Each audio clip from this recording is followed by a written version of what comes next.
Magandang araw po sa inyo mga mahal naming lolo at lola, mga tatay at nanay na aming iginagalang. Kayo po ang mga bayani ng aming pamilya, nagtrabaho ng buong buhay, nagbuwis ng pawis at lakas para sa inyong mga mahal sa buhay. At ngayon may napaka-importanting balita tayo para sa inyo ngayong Mayo 2026.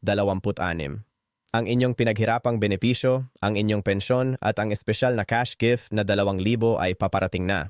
Pero dapat ninyong malaman kung kailan, paano at ano ang dapat ninyong gawin para matanggap ito ng wasto at buo. Ito po ang aming regalo sa inyo ngayon, kaalaman na magpoprotekta sa inyong kinabukasan. Mga kababayan, nagsimula na ang pinakainaabangan na buwan ng maraming pensyon sa buong Pilipinas. Ngayong Mayo 2026, pinagtibay na ng parehong Social Security System o SS at ng Government Service Insurance System o GSIS ang tatanggapin ng bawat miyembro. Buyon kanilang regular na monthly pension at ang espesyal na 2,000 cash gift na ibinibigay bilang pasasalamat at tulong pinansyal sa lahat ng qualified na pensyado.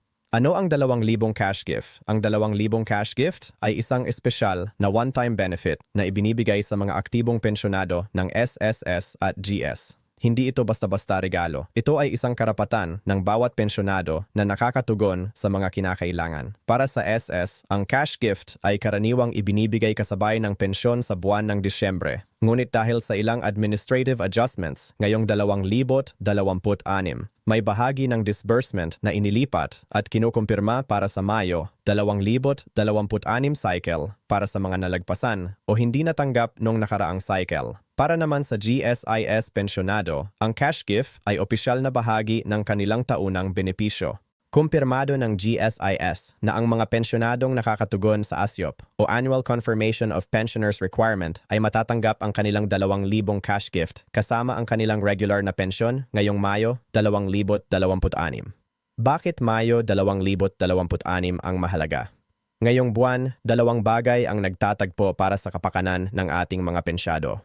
Una, ito ang simulan ng bagong disbursement cycle kung saan sinisigurado ng parehong SSS at GSIS na ang lahat ng nalagpasang cash gift mula sa nakaraang quarter ay mahahatid na. Pangalawa, ito rin ang buwan kung saan sinimulan ng gobyerno ang mas malawak na financial assistance program para sa mga senior citizen na mahirap ang buhay. Ang staggered release schedule, ano ito at bakit mahalaga? Hindi po sabay-sabay na ipamamahagi ang lahat ng pension at cash gift. Gumagamit ang SSS at GSIS ng tinatawag na staggered release schedule. Ibig sabihin, ang inyong petsa ng pagtanggap ay nakasalalay sa inyong huling 2 digit ng SSG-SIS number o kaya naman sa inyong petsa ng kaarawan. Para sa SSS pensyonado, narito ang pangkalahatang gabay. Ang mga pensyonadong ang SSS number ay nagtatapos sa 01 hanggang 10.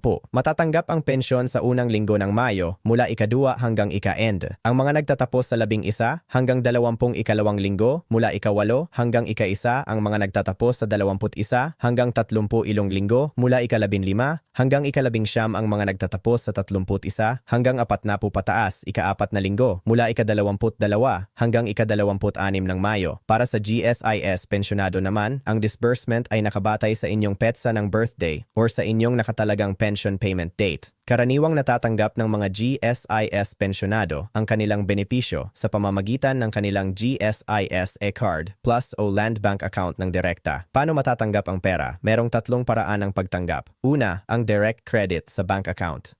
Kung naka-enroll ka sa SSS Pensioner Bank Account o GSIS e-card, direkta itong ipapasok sa iyong account. Pangalawa, ang UMID card o SSS Pensioner ID. Maaari itong i-withdraw sa mga accredited ATM at partner banks. Pangatlo, ang over-the-counter sa SSS o GSIS branch. Para sa mga hindi pa naka-enroll sa anumang digital payment channel, maaari silang pumunta personal sa pinakamalapit na sangay. Importante rin na malaman ninyo ang 2,000 cash gift ay hiwalay na transaction mula sa regular pension. Ibig sabihin sa inyong bank statement o e-card, makikita ninyo ang 2 credit. Ang inyong normal na monthly pension at ang 2,000 na cash gift bilang hiwalay na entry. Huwag po kayong mag-alala kung hindi sabay dumating ang dalawa. Normal ito at karaniwan sa loob ng parehong linggo. Ngayon ilalarawan natin ang 3 tunay na halimbawa para mas maintindihan ninyo kung magkano ang inyong matatanggap at kung paano ito kalkulahin. Senaryo 1. Si Lola Nena SSS, pensyonado retired private employee. Si Lola Nena ay 68 taong gulang, dating manggagawa sa isang garment factory sa Maynila. Nagtrabaho siya ng 25 taon at nag-retire noong 2018. Ang kanyang monthly SSS pension ay 52. Ngayong Mayo 2026, ito ang kanyang inaasahang matanggap. Benepisyo halaga regular monthly pension 5,200, jer 2,000 cash gift, 2,000 tier in kabuuan 7,200 jerser. Ngunit mayroon si Lola Nena na SSS salary loan na may natitirang balanse na PH 500. Dahil sa CL-back o benefit offset policy ng SSS, automatikong ibabawas ang monthly amortization ng kanyang loan na 350 bago ilabas ang kanyang pensyon. Kaya ang aktual niyang matanggap ay 500 at 2,000, 350 loan deduction 4,000 at 150 na regular pension. Dagdag ang 2,000 cash gift. 6,000 at 150 ang kabuuang matatanggap ni Lola Nena. Ayon sa patakaran ng SS, ang cash gift ay hindi maaaring bawasan ng anumang loan deduction, kaya ang 2,000 ay buo at buong matatanggap ni Lola Nena. Senaryo 2. Si Tatay Erning, GSIS pensionado, retired public school teacher. Si Tatay Erning ay si DNT, taong gulang, retired na guro mula sa Cebu. Nagtrabaho siya sa gobyerno ng 30 taon. Ang kaniyang monthly GSIS pension ay 12,400 batay sa kanyang average monthly compensation noong aktibo pa siya. Ngunit hindi pa nakapagsumiti si Tatay Erning ng kanyang ASOP o Annual Confirmation of Pensioners para sa taong ito. Ang ACOP ay isang taunang proseso kung saan kailangang kumpirmahin ng pensyonado na buhay pa siya at patuloy na karapat-dapat sa pensyon. Kung hindi magsumite ng AOP, maaaring suspendihin ng GSIS ang pensyon ni Tatay Erning kasama na ang 2,000 cash gift hanggang sa maipasok ang kinakailangang dokumento. Kaya ang unang dapat gawin ni Tatay Erning bago mag-asikaso ng cash gift ay ang kumpletuhin ang kanyang AKOP online sa GSI Zone Portal o personal sa pinakamalapit na GSIS branch. Kapag kumpleto ang ACOP, ito ang kanyang matatanggap.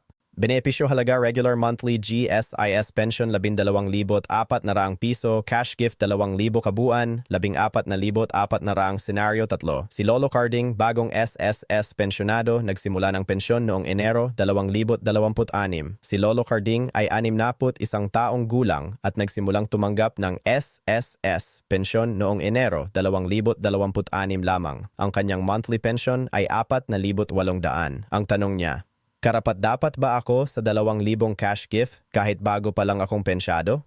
Ang sagot ay, oo. Kung ikaw ay aktibong pensyonado na at nakatanggap ng kahit isang regular pension bago magmao 2026, ikaw ay karapat-dapat sa cash gift. Hindi kailangang ilang taon ka ng pensyonado. Ang requirement lamang ay ang ikaw ay aktibong pensyado sa petsa ng disbursement. Kaya ang matatanggap ni Lolo Carding ngayong Mayo 2026, 4,800 regular pension plus 12,000 cash gift, 6,800 na kabuuan. Mga mahal na lolo at lola, kasabay ng magandang balita ay may mga panganib din na kailangan nating kilalanin. Huwag hayaang mawala ang inyong pinaghirapang pera dahil sa mga sumusunod na dahilan. 1. Ang AOP. Huwag palampasin ito. Tulad ng nabanggit sa kwento ni Tatay Erning, ang Annual Confirmation of Pensioners, ACOP, ay isang obligasyon ng bawat GSIS pensionado. Kung hindi mo ito isusumiti sa loob ng takdang panahon, automatikong mahahold ang iyong pensyon kasama ang cash gift. Para sa SSS, meron ding katulad na proseso ng verification. Kung may mensahe ka mula sa SSS or GSIS na kailangan mong mag-update ng iyong impormasyon, huwag baliwalain ito. 2. Ang loan deductions o club system. Tulad ng nakita natin kay Lola Nena, ang mga natitirang SSS o GSIS loan ay otomatikong ibabawas sa iyong pension bago ito ilabas. Ito ay tinatawag na benefit offset o CLAC sa SSS. Kung gusto mong malaman kung magkano ang iyong actual na matanggap, i-check ang inyong loan balance sa MySS app o sa GSI Zone bago pa dumating ang araw ng disbursement. 3. Mga scam at panloloko, maging mapanuri. Ngayong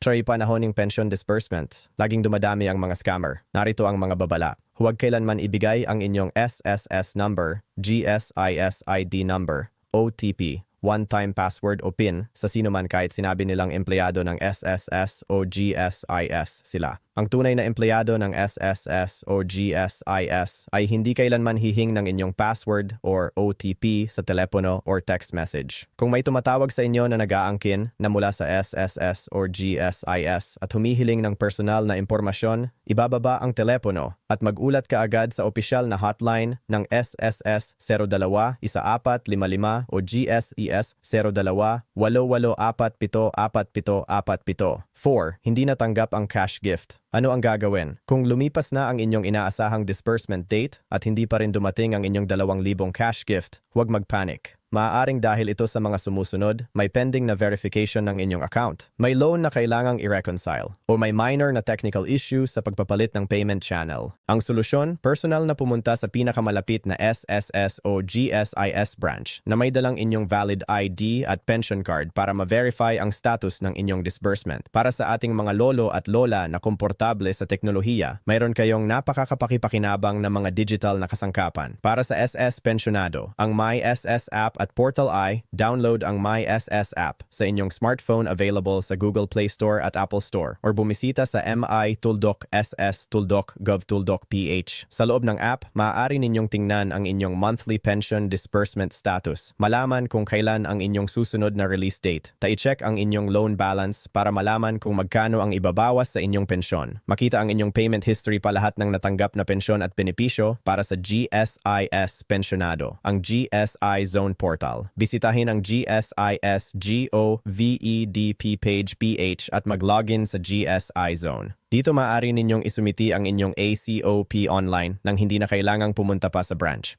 Lumakita rin ang inyong pension details at loan information. Mga tips para sa branch visit para makatipid ng oras at lakas. Kung kailangan ninyong personal na pumunta sa SSS o GSIS branch, narito ang mga praktikal na payo mula sa mga karanasang pensyado. Dumating ng bago mag alas 8 ng umaga before alas 8 ng umaga. Mas maikli ang pila at mas mabilis ang serbisyo. Huwag kalimutang dalhin ang inyong Senior Citizen ID o OSCA card. Karapat-dapat kayo sa priority lane bilang senior citizen. Magdala ng 2 kopya ng valid ID, SSS GSIS ID, kasama ang isang government-issued ID para hindi kayo mapabalik-balik. Kung may kasamang kamag-anak, mas mabilis ang proseso dahil makakatulong sila sa pagpipila at sa pag-navigate ng branch. Pumili ng Martes hanggang Huwebes para bisitahin ang branch. Mas kaunti ang tao kumpara sa Lunes at Biyernes. Mga minamahal naming lolo at lola, nais naming ipaalala sa inyo ng isang bagay na napaka-importante. Ang pensyon na ito ay hindi regalo. Chotoy ang inyong pinaghirapang karapatan. Bawat pisong binabayad ninyo noong nagtatrabaho pa kayo ay nagbunga ng benepisyong ito. Kayo ay karapat-dapat sa bawat sentimo. Ngayong Mayo 2026, hintayin ninyo ang inyong 2,000 cash gift at ang inyong regular na pensyon ng may kumpiyansa. I-check ang inyong SSS o GSIS number. Alamin ang inyong disbursement schedule at siguraduhin kompleto ang inyong mga requirements tulad ng AOP. Kung may katanungan kayo, huwag mahiyang humingi ng tulong sa inyong mga anak, apo o sa pinakamalapit na SSS o GSIS branch. Kung natutunan ninyo ang isang bagay mula sa video na ito ngayon, ibahagi po ninyo ito sa inyong mga kaibigan at kapwa pensyonado. Lalo na sa mga lolo at lola na hindi pa nakakakita ng impormasyon na ito. Ang inyong isang share ay maaaring magligtas ng kanilang pera mula sa mga scammer o maling impormasyon. Pa-like ang video na ito, mag-subscribe sa aming channel at pindutin ang notification bell para lagi kayong nakakaalam ng pinakabagong balita tungkol sa inyong mga benepisyo. Kayo ang aming inspirasyon. Mahal namin kayo. Hanggang sa susunod na video.